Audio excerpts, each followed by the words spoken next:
ipakilala naman natin ang ating isang programa, ang tinatawag nating OFW Enterprise Development and Loan Program or OFW EDLP. So, Ma'am Jane, Ma'am Bang, ano ba itong OFW EDLP naman na ito? Okay.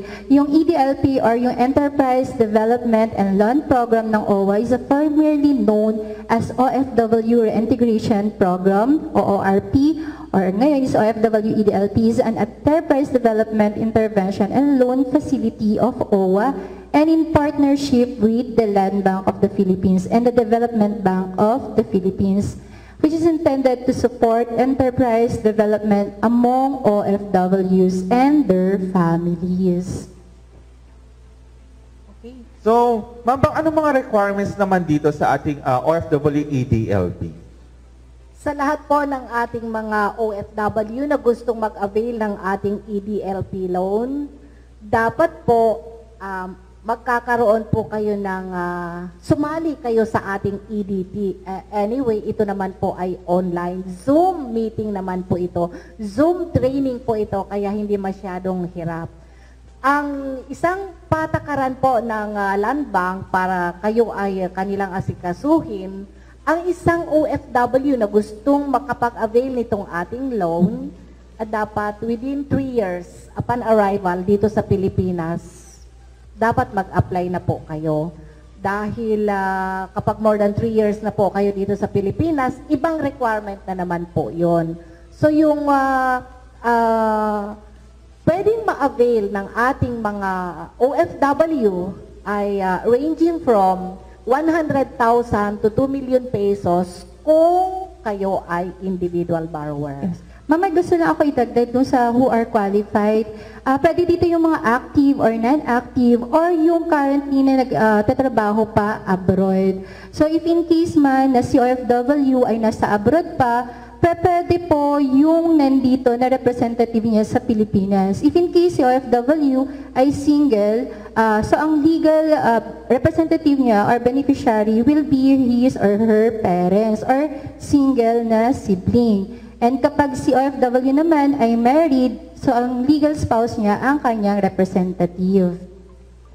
Ayan, so marami pala tayong mga programa sa OWA kung saan maaaring applyan ng ating mga kababayan. So ayan mga kabayan, marami pa po tayong mga pag-uusapang iba't ibang programa po ng OWA. So sa ngayon, tapos na ata yung ating EDP, ay EDLP, or meron pa kayong mga idadagdag? Yung amount sa ating EDLP partner, hindi pa yata na-discuss, no? Hindi pa. Yung halaga po ng pwedeng ma-loan ng ating mga gustong manghiram, yung individual borrowers natin ay from 100,000 to 2 million pesos. At kapag kayo naman ay asosasyon, ang pwede nyong mahiram ay 100,000 to 5 million pesos. Ito pong halagang ito, kahit gaano po ito kakonti, kanyo itong 100,000, mayroon po tayong requirement dyan na security. Maganda lang yung term, pero ang suma total niyan ay collateral na titulo ng lupa. Ganon. So, pag makapag-avail kayo, kung gusto nyo mag-avail, siguraduhin nyo lang na malilinis ang inyong titulo ng lupa dahil hindi ko alam kung pagbibigyan kayo ng land bank kung wala kayong collateral. Yun po yung experience namin sa kanila na halos lahat po ng nag-a-avail ay may collateral po. Ayan, so yung ating OFW or OFW EDLP program po natin, ito po ay in partnership po with the Land Bank. Land Bank or DBP kung yes. gusto nyo. At pumunta na lang po kayo sa pinakamalapit na Land Bank. Kung kayo ay taga Nueva Vizcaya, sa Solano po kayo pupunta, Land Bank Solano. Kung kayo ay taga Quirino Province, pumunta kayo sa Land Bank ng Cabarugis. At kung kayo naman po ay taga Isabela, Kawayan City, ang inyong pupuntahan na Land Bank.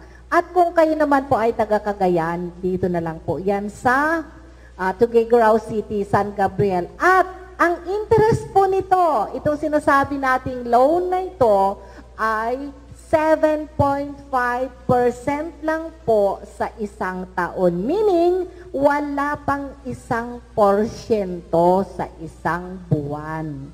Compared po naman natin dun sa 5-6 na kayang-kaya nating bayaran. Ano po? Ito pong pinapalaw ng OWA ay talagang pangmasa po ito na interest. Wala pang 1%, meaning 0.77 lang po sa isang buwan. Saka ang kagandahan din dyan, ma'am, is meron tayong grace period na 2 years. So meron tayong short-term and long-term payment. Which is kapag sinabi natin short-term, pwede nilang bayarin up to 1 year. Then kapag long-term naman is 5 years plus 2 years of grace period. Okay, so ito mula kay Kabayang ZP Banyas, ano po ang requirements daw to be able to avail the EDLP? Para kayo ay maka-avail ng ating EDLP, pumunta po kayo sa pinakamalapit na land bank kasi sila po yung nagbibigay ng requirement. Sa amin sa OWA, ito lang po ang napakasimpleng requirement. Dapat kayo ay OWA member, kahit expired ang inyong OWA membership or active ang inyong OWA membership, isa po yan sa requirement namin. Saka ang pangalawa, mag-attend po kayo ng ating EDP training Zoom. Zoom po yan. Online na po yan. Yun lang po ang pinaparequire natin. Okay.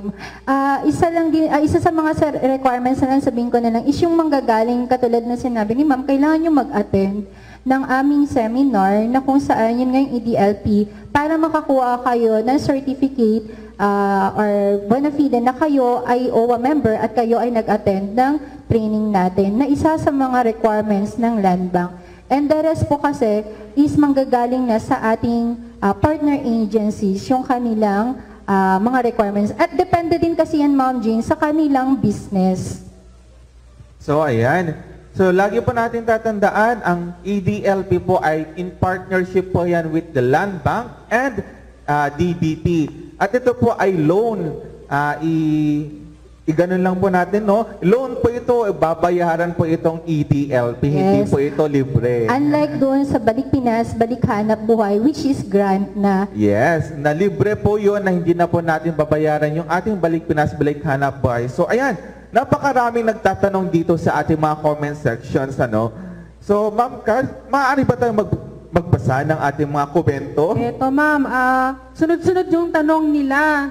Hindi yata nila narinig kanina. Paano daw kung nasa abroad sila, pwede daw ba silang mag-loan? Mula kay Ma'am Elizabeth Corameg Sagalon. Opo, ma'am. Kung kayo ay nasa abroad sa ngayon, pwede po kayong makapag-avail ng loan natin sa Land Bank. Papuntahin nyo lang po sa aming tanggapan ang inyong asawa or kapatid mo na single.